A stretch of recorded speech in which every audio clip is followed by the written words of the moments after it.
Hola, hola, hola, bienvenidos, buenos días, buenas tardes, buenas noches, a la hora que lo escuchen.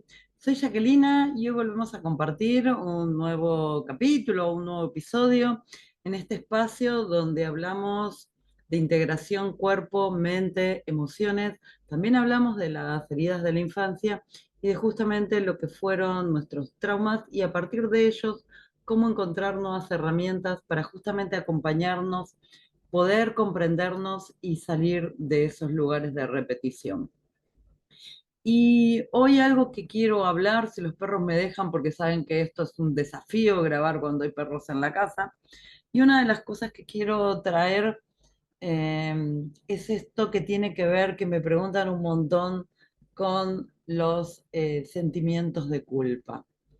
Y para poder adentrarnos en esto justamente, quiero primero explicar que hay algo que se llaman emociones y hay otras cositas que sentimos que son más bien nuestros sentimientos. Las emociones son viscerales, se sienten en el momento y la verdad es que se han podido medir químicamente a través de diferentes marcadores, entre ellos la tensión muscular, el ritmo cardíaco, etc. Y las emociones más largas son el miedo y el enojo.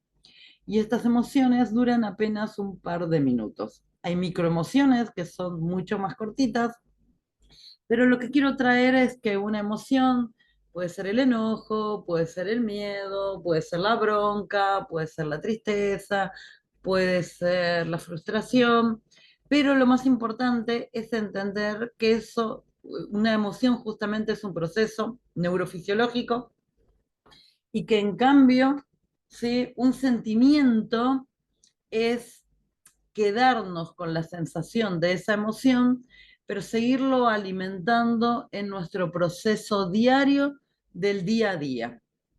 Eso quiere decir que, por ejemplo, yo puedo tener un enojo y me siento enojada y está bien, pero el tema es que van pasando los días y ese enojo continúa, continúa, continúa, y eso ya no es enojo, es sentimiento, ¿sí? La emoción duró poquito a través del pensamiento y de lo que yo con mi pensamiento voy sintiendo en el día a día, eso se transforma en un sentimiento. Entonces ya no tengo una emoción de enojo, tengo un sentimiento de enojo. Y esto lo traigo como aclaración por algo que es muy importante entender y que es justamente que la culpa no es una emoción, ¿sí? Y esto a veces genera mucho impacto cuando lo cuento, pero la culpa no es una emoción, es más bien un sentimiento, pero también que ese sentimiento no es puro, por decirlo de alguna manera. En realidad en esa culpa aparecen otras cuestiones. Aparece tristeza, aparece bronca, aparece enojo, aparece decepción, y a todo eso le llamamos culpa.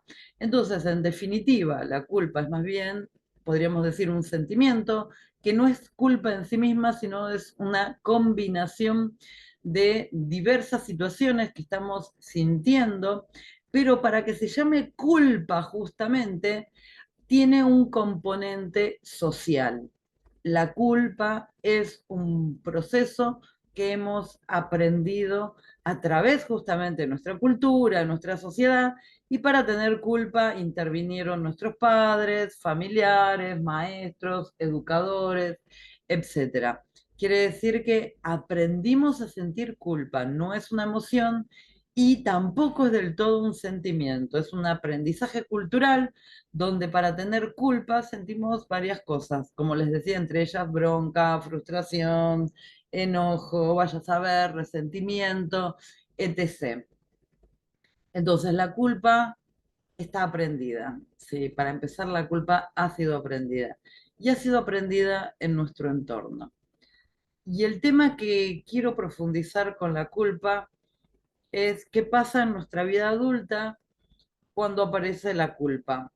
Y la culpa en relacionada justamente en situaciones donde intervienen las otras personas, culpa porque tendría que ir a ver a mi mamá y no la quiero ir a ver, o no puedo, o culpa por decir que no a algo, está más relacionada a nuestra incapacidad de poner límites, porque a través de las experiencias que hemos tenido, de nuestros aprendizajes, de lo que nos dijeron nuestros padres, nuestros familiares, etcétera, entendemos que poner un límite, por ejemplo, es algo malo para el otro. Entonces, tenemos dos partes, lo que es bueno para mí y lo que puede ser interpretado como malo para la otra persona. La culpa da vergüenza, la culpa genera un juicio, la culpa nos hace sentir que somos malas personas, la culpa nos avergüenza.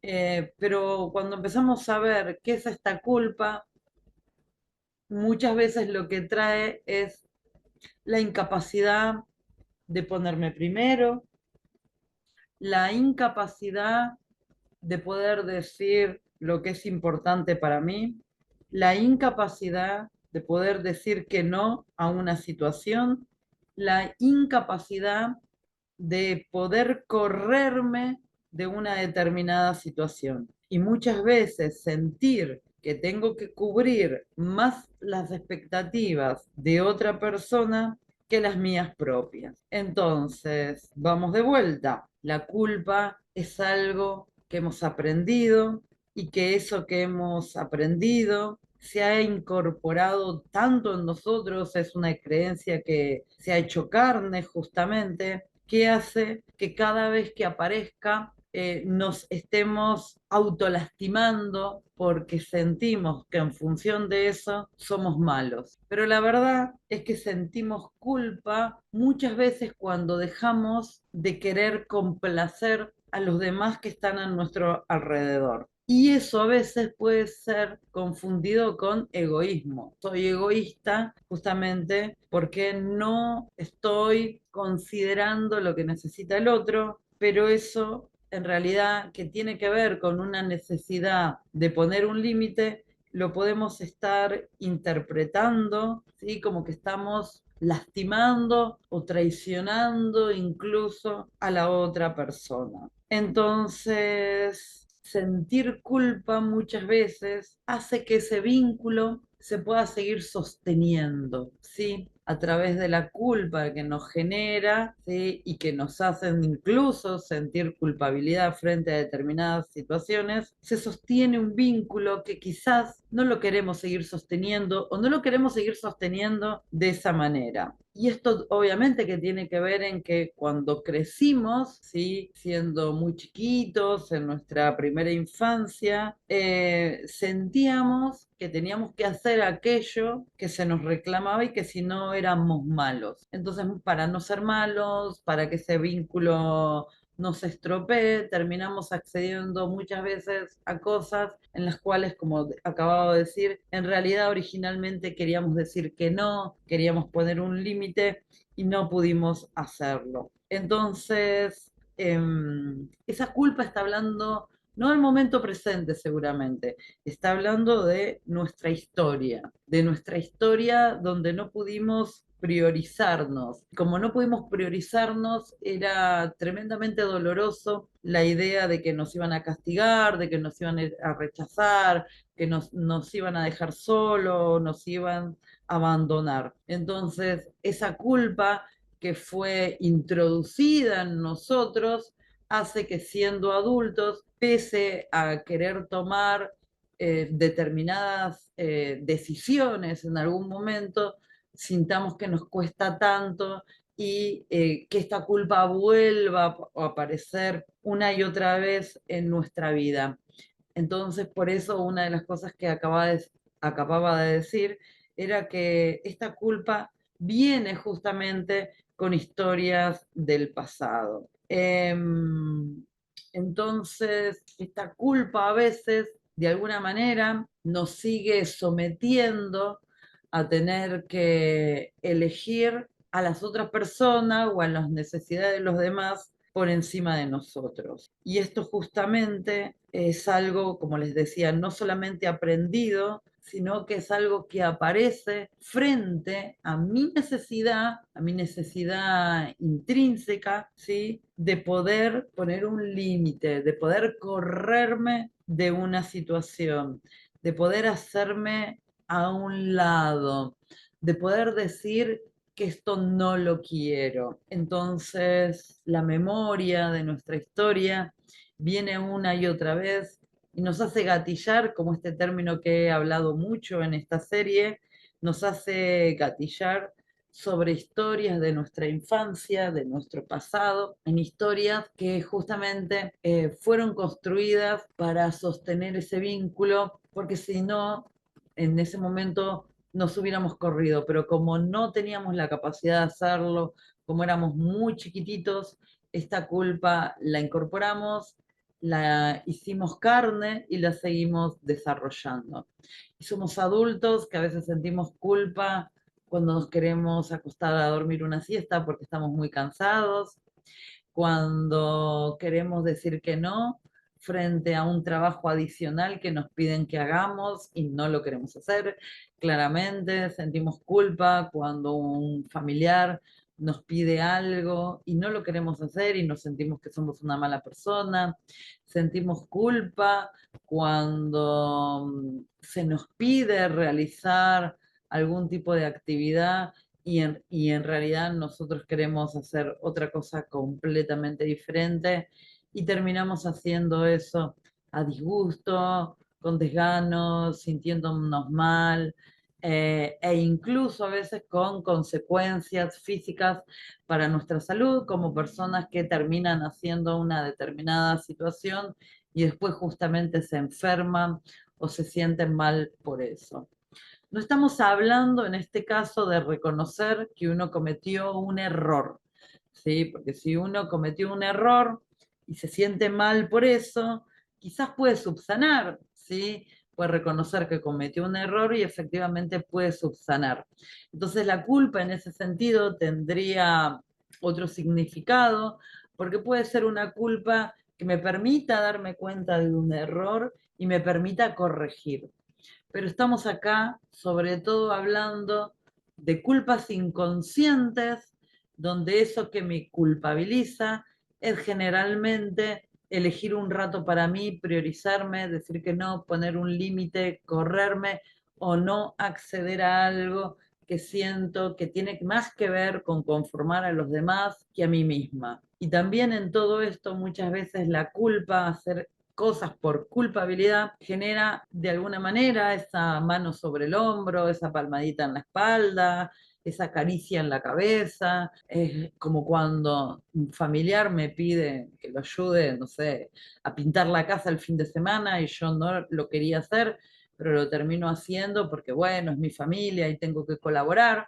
Entonces, esa palmada en la espalda, esa sonrisa, ese gesto, esa muestra de aprecio, me hace sentir valiosa, me hace sentir valorada, y en realidad estamos dándonos cuenta que la culpa tiene más que ver con ese reconocimiento que nunca llega y que incluso lo hacemos a un costo alto, sintiéndonos mal, estando cansados, incluso con alguna cuestión a veces física también, porque es más importante sentirme reconocida que decir realmente lo que estoy necesitando. Entonces la culpa también puede ser un proceso que trae muchísima, pero muchísima sabiduría, viendo justamente cómo me estoy sintiendo y qué me está trayendo como información inconsciente. Como decía recién, quizás pintar esa casa, esa reja o lo que sea, tiene más que ver con mi necesidad de sentirme reconocida que con otra cosa.